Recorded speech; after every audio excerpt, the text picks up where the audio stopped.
This is the demonstration of Project Portal. We'll see how to register a project group in Project Portal. Every student will receive an email regarding credential of the Project Portal from CEIT project team. Once you receive the email, what you are supposed to do is you are supposed to use this credential to log in the portal. You need to log in to the portal using an IP address. The IP address is 160.160.16.254. But you are supposed to use this IP address if you are using KSU network. If you are using this portal outside of KSU network, then the IP address would be 14.139.122.109. Let me log in with this credential first. Enrollment number would be your email or username. When you sign in for the first time, it will ask for to change the password.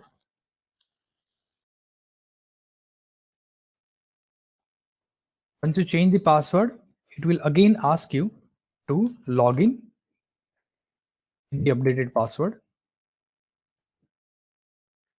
Once you log in successfully to the portal, you can see your profile, your name, and the other details regarding project. As this student has not entered anything regarding project, so you can see no mentor data, no group members, no group leader, and project not defined. Now this is the time to register a group into this portal. For that, you are required to click on this group tab. Here there are some details that you need to fill up. The first one is select mentor, project type, name, group members, description, front-end and back-end technologies. It is advisable to talk with the faculty before you select the mentor. Otherwise, there are high chances that the faculty will straight away reject your request. So selection of mentor, then project type. In 6th semester, you are required to select only UDP, user defined project, because in 6th semester, you are not allowed to select IDP, industry defined project. Here you are required to type your project name. Suppose the project name is, let's say, demo project. In this 6th semester, you do have seminar as well. So what you are supposed to do is you are supposed to enter your seminar topic with the project name tag. So you are required to write project definition, then 2 times hash, and then your seminar topic. Yes, the seminar topic will be same for the group members, and the guide of the seminar would be same. So you are required to write your project definition, then 2 hash, and then your seminar topic. As you know, a group can contain minimum of 2 students and maximum of 4 students. So you can select the group members accordingly, 1 and 2. Here I'm going to make a group of 3 students. One student is right now logged in, and from the drop down, I have selected 2 other students. Here you are required to type your project description, front-end technologies, and back-end technologies.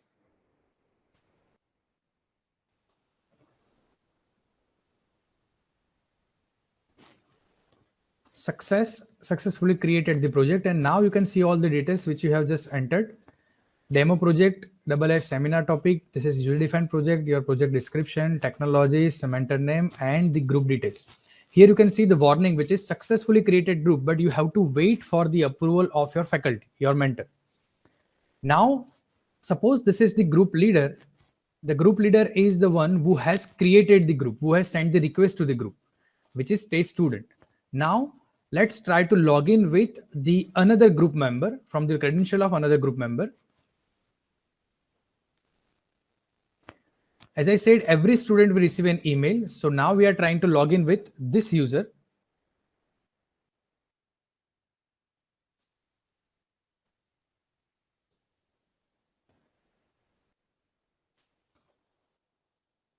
The same process that student needs to repeat to change the password, to update the password.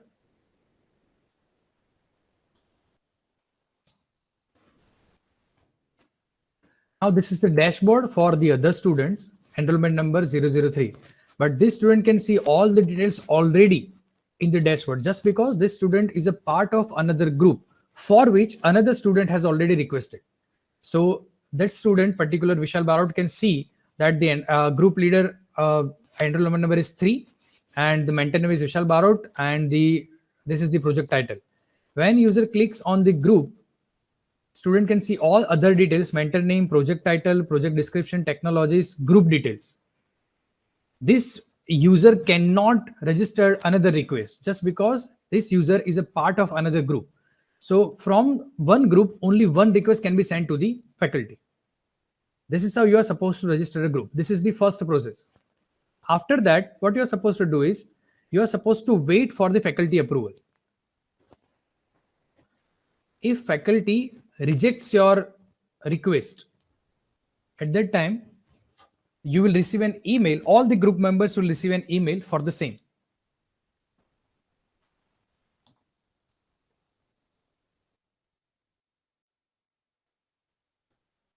Also, let me tell you, when you receive this, when you registered a group, at that time you also receive an email that you have been added in the group number, just because this is the students who have not created the group, and this is the students who have created the group. So that particular student group leader will receive the email entitled "You have created group number 42."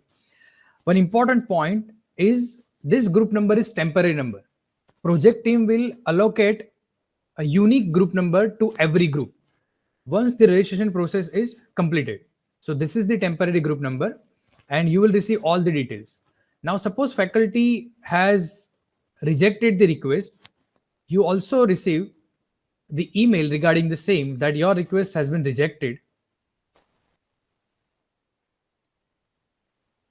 As you can see, sometimes the email which is coming from the CIT project team may be received in the spam folder. So you are requested to click on report not spam. You need to check the spam folder as well. As you can see, the email which I have just received, which says regarding rejection of your group request, dear test student, your project request is declined by your mentor. You are required to form another group, which clearly means that what I need to do is I need to log in again to the system.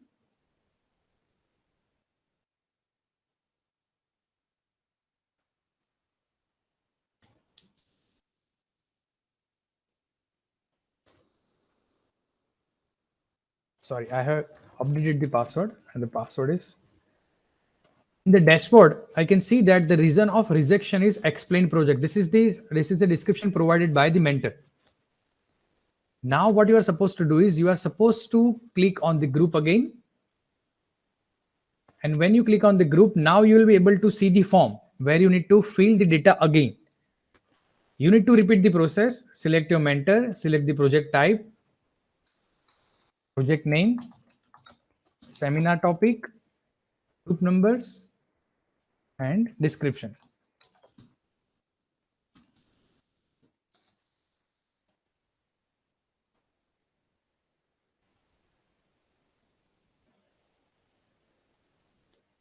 Once you registered this group again, you will receive an email that you have successfully created group number this. Let's see this. You have created group number 42. Now the definition, everything that you can see over here, which is nothing but the repetition of the email, that previously we have received this email, and now we are receiving the another email which says the same, that you have created the project again.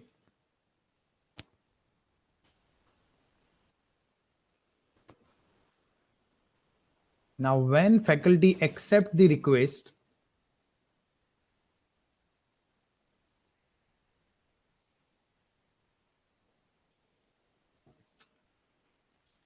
and if you log into the portal, you will be able to see the same thing, but here you will see that your group request has been accepted or approved by your mentor. Here you can see the flag. Before this, it was pending, and now it is approved.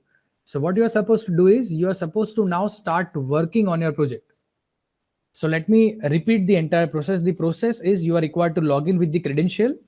You are required to reset your password for the first time. Then you need to form a group and wait to the approval of the faculty. If your faculty accept the request, you can start working the project. And if faculty rejects the request, you need to form the group again. This is the process that you need to follow. Only important thing is one group can register one request. Not all the group members are required to register for the group. And the one who is going to register the group, that particular student will be the student leader.